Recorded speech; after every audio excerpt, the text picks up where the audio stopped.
Lily and Tony, you both have extensive experience working as pastors and chaplains with older adults.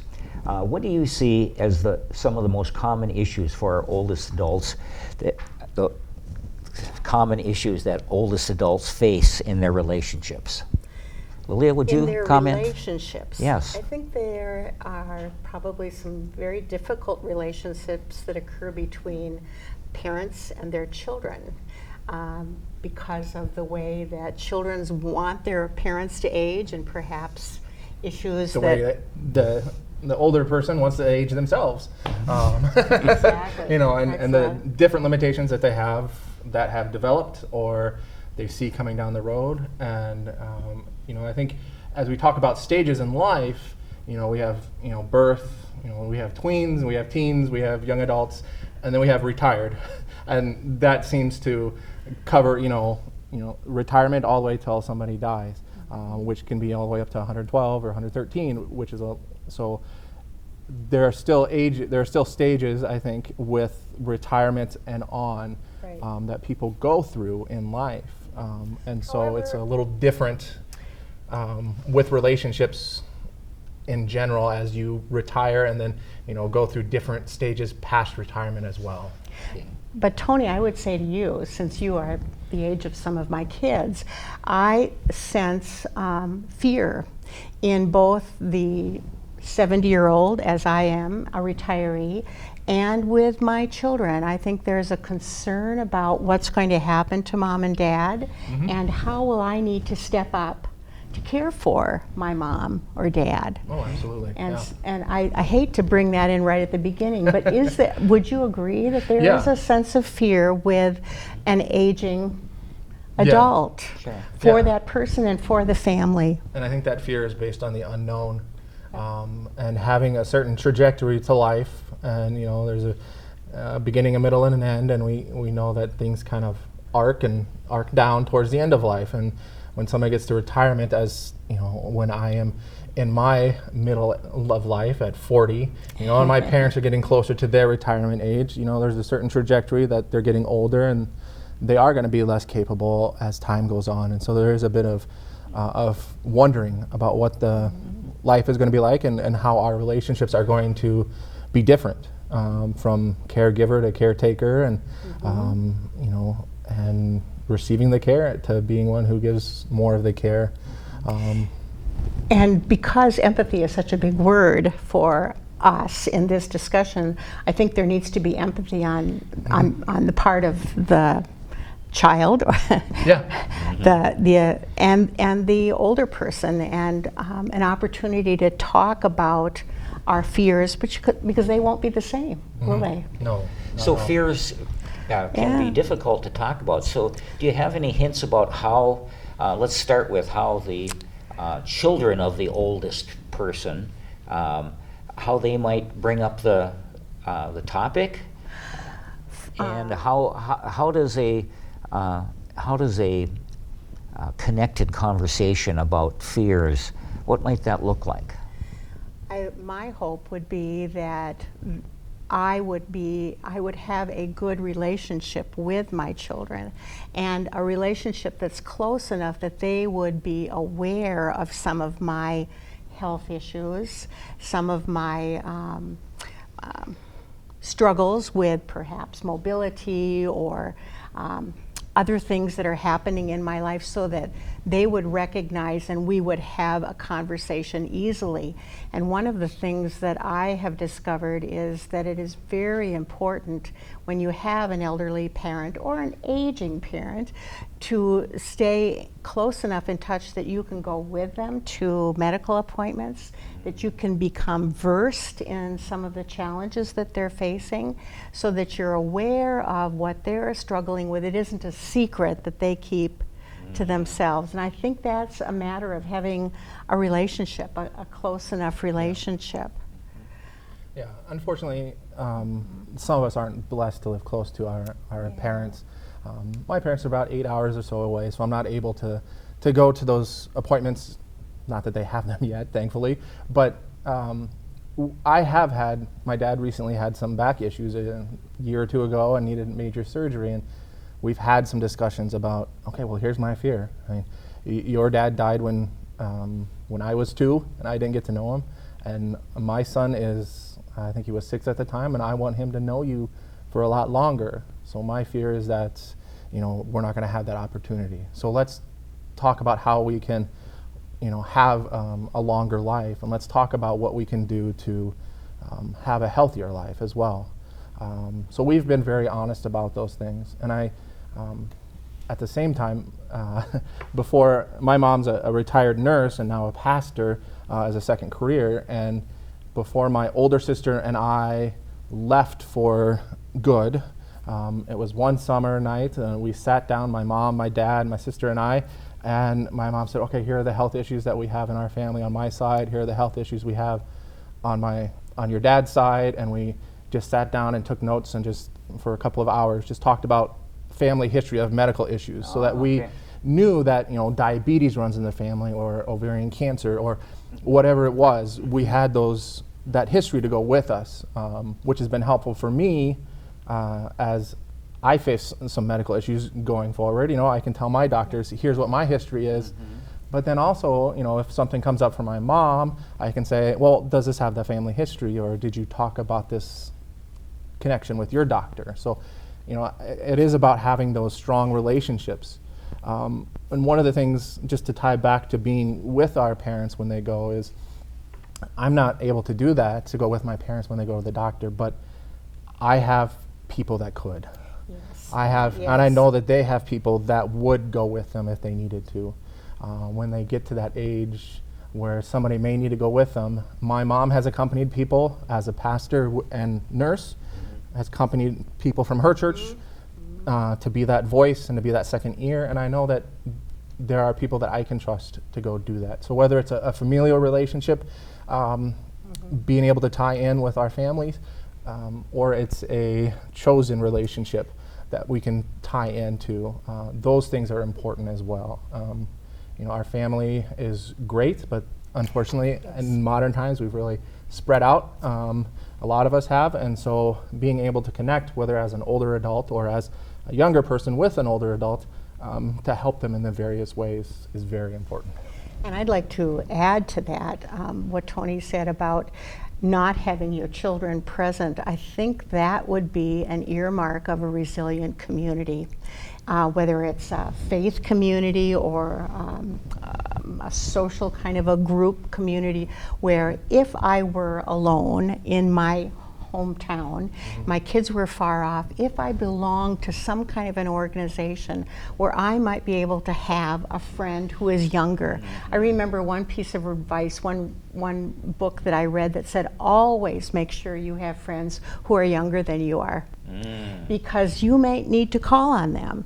And lots of us stay within our own age groups. Yeah. And so to even have that in the back of your mind, who could I turn to in Dubuque, Iowa, that would be there for me and might support me, and who my children would welcome as another part of the family process.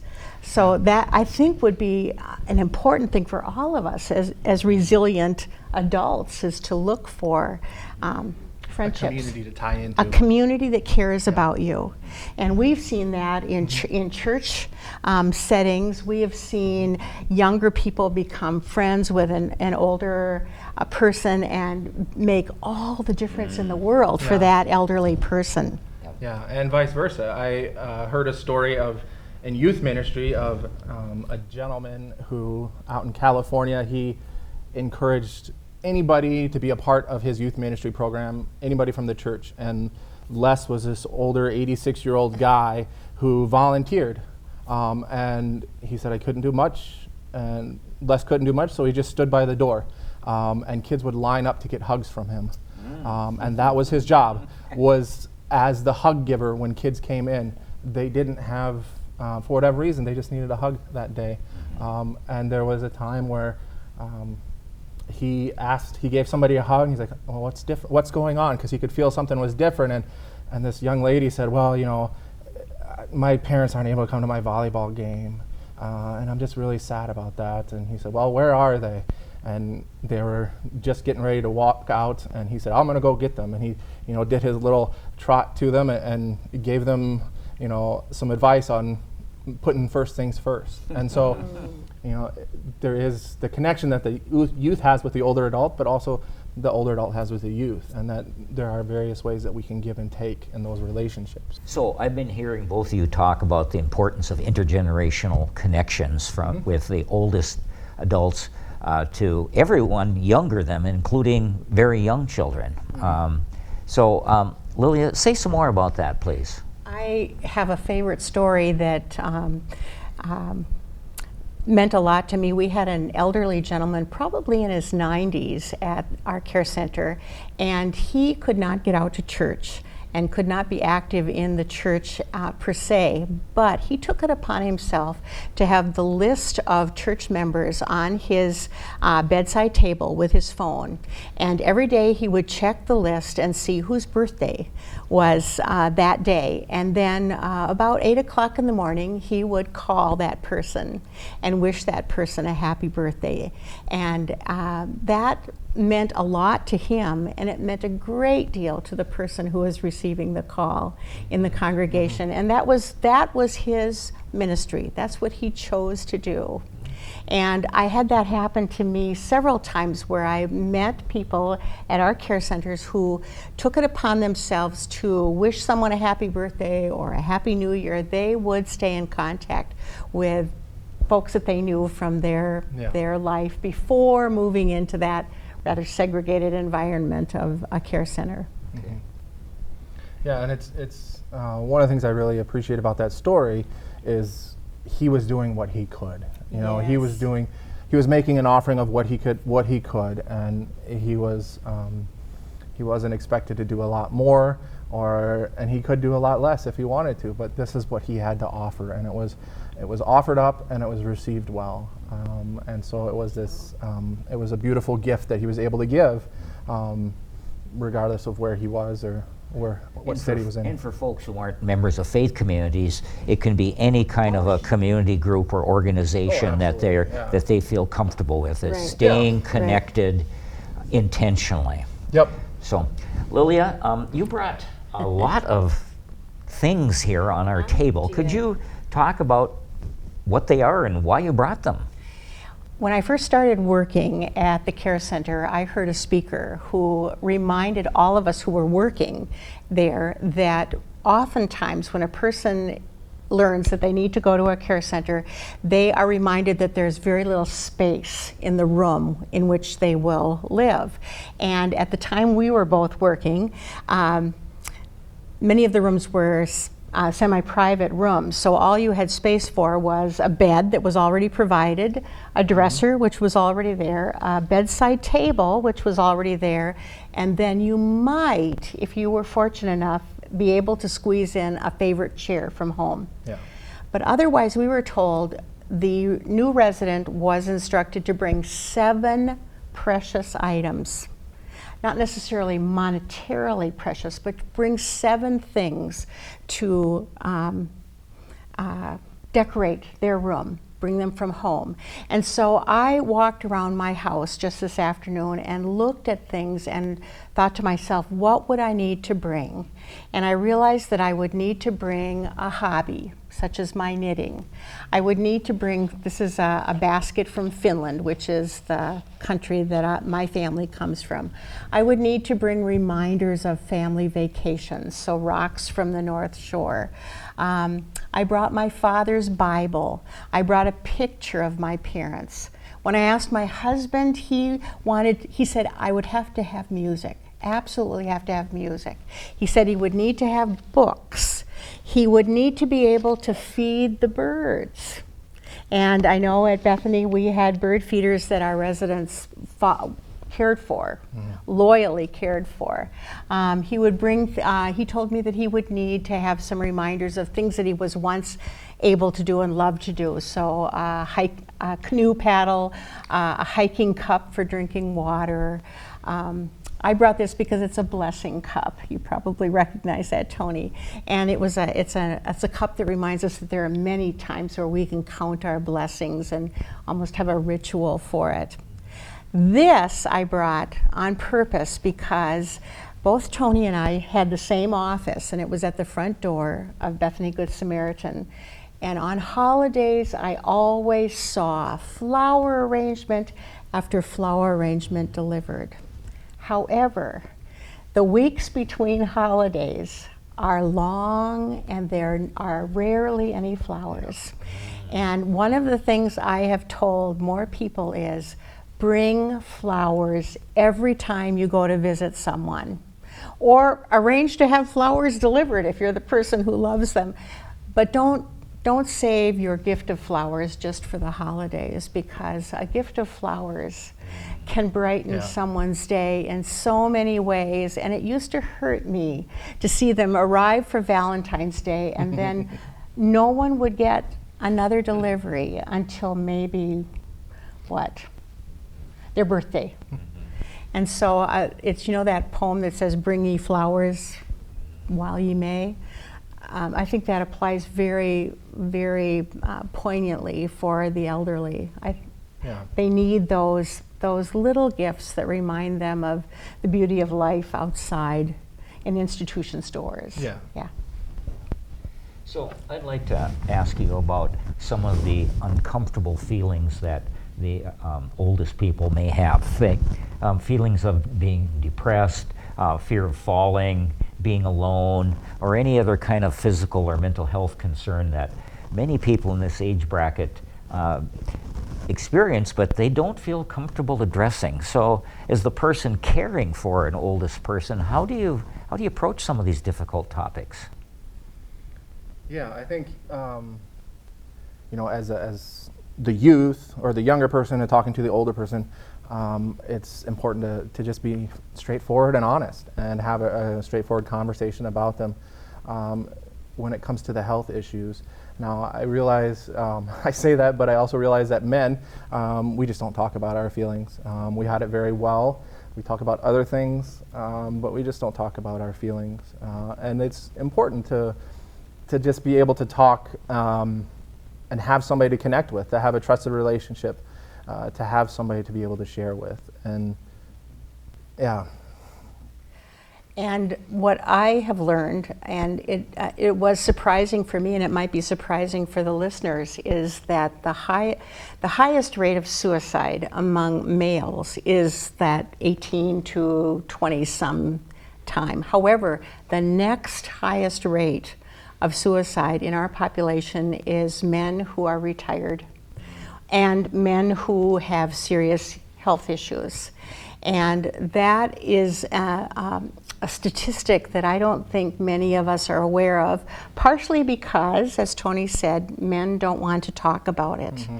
And yet from my experience, there were a good number of men who had considered it because their health situation was so serious. They'd had a stroke, they couldn't move one side of their body, walking was difficult or impossible, talking was impossible at times. Yeah. And even the people who are not in care facilities feel this way a lot of times, or don't have a lot of physical ailments. They don't want to become a burden, or they're increasingly isolated, or they're feeling alone and disconnected from people.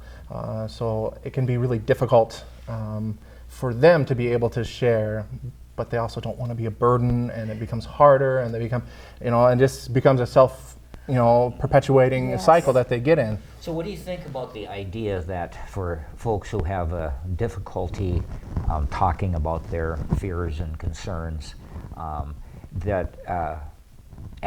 talking about somebody else's fears and concerns? So rather than asking a direct question about somebody who may be depressed, talk about somebody else's depression. Yeah. That sometimes it's easier to talk about somebody else's emotional state than your own. Absolutely. But by talking about somebody else's emotional state, you may open the door for a conversation later on about. Yeah, having big general conversations about like what we're doing now, about having a particular population or a group of people, and being able to open it up generally really helps to break some of that ice. And then maybe with a little bit of trust, then for you to say to your dad, Dad, are you feeling this have those ideas occurred to you? Are you down at, and what I've learned is that there are many people who have not even thought of asking their physician for an antidepressant when they're struggling with those issues, and they're fearful of becoming hooked on some kind of an antidepressant. And Yeah. many times the nursing staff was hoping that person would be willing to accept some kind of med that would help. So talking about somebody else's condition, or perhaps I've been advised that oftentimes watching a movie that's again about somebody else's emotions and relationships. A way to live and vicariously through somebody else. right, and books make it are less intense, another avenue for getting at some of these difficult Yeah. difficult experiences. And there's I had a professor in seminary who had, I don't remember exactly his term, but he had these events like "We care for you even if you're dead." It was something like that. That was the name of his event, and it was people in his congregation would come together and they talk about what they wanted their funeral to be like, and they'd talk about what they wanted at their memorial service and the food they'd want to eat, and they'd talk about their advanced directives, and they'd talk about all sorts of things, and it would really get the ball rolling for a lot of that community that he was in, because lots of times as a church we don't start talking about those things until we talk to the people who are left living after somebody dies, the next of kin, and if we can start that conversation earlier, it'd be a lot better. Tony, I see that as a really fine service for a church to offer, opening up that discussion, because everybody is thinking about it, but no one says in a very humorous way to begin with. Yeah. What was the title? I'm not exactly sure what the Something title was, about- but it was we care for you even if you're alive, or even before or you dead. die, or something like that. Yeah. But to get that discussion going in maybe a more of a lighthearted way, but in a group where people can kind of ask those questions.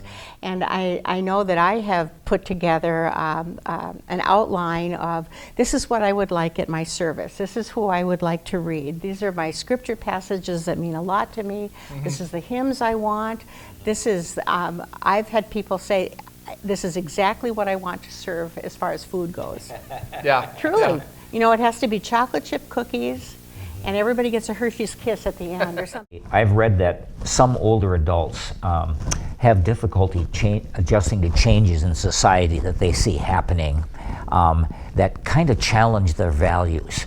Have you had experience talking with older adults about that, and can you give some counsel on how a conversation around that might go? That's an interesting question. When I was at the care center, what I discovered was, yes, there were some folks who were very set in their ways, and they would stick with, well, we did this, after the war we did that.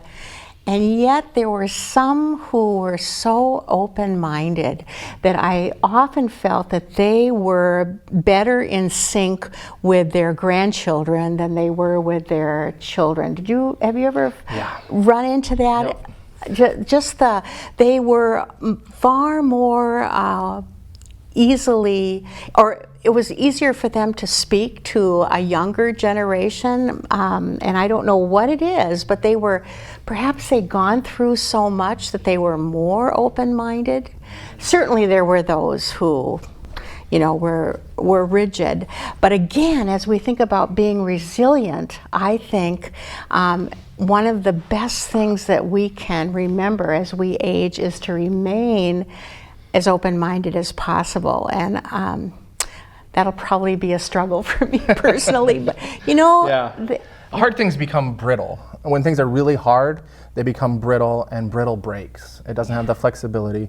My first wedding ring, this is my second, my first one was made out of tungsten. And it's a wonderfully hard material. But I remember the person that sold it to us, the saleswoman, she said, now you have to remember this is tungsten. If you ever get it stuck, they are never going to be able to cut it off. But they could just take a hammer and break it. And over the time, I've knocked it against things, or I dropped it, or it slipped off, and it cracked and it broke, just because it simply cracked and simply fell. because it was so hard that it became brittle. So it wasn't flexible. It wasn't flexible. It wasn't able to. Good point. You know, and when we become hard in our minds, we become inflexible and we become brittle, and it becomes really easy to break. And we end up lashing out at people, or we end up hurting others. And when we have a lot of that mental flexibility, it gives us the openness to adapt and to see things differently.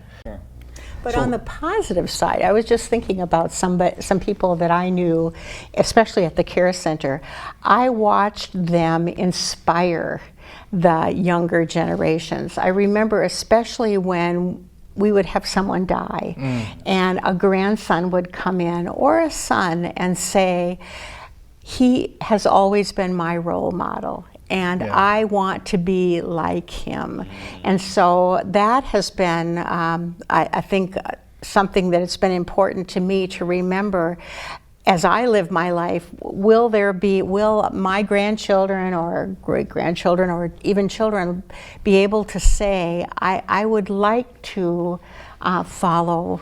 I want to be like them. Yeah, I would like to be like that. That's I heard that many times over, and it could have been something very simple in the way that person lived that inspired the younger generation. Yeah. Thank you for that. So as we end our conversation today, what are the most important ideas that people caring for our oldest adults should remember in maintaining and building relationships? Honor the relationship in whatever way you can. I'm thinking especially about children, and granted these are grown children, who wonder how to relate to a parent with dementia. I spoke to too many children who said, I can't visit my dad anymore. I don't know what to say to him. I don't know what to do.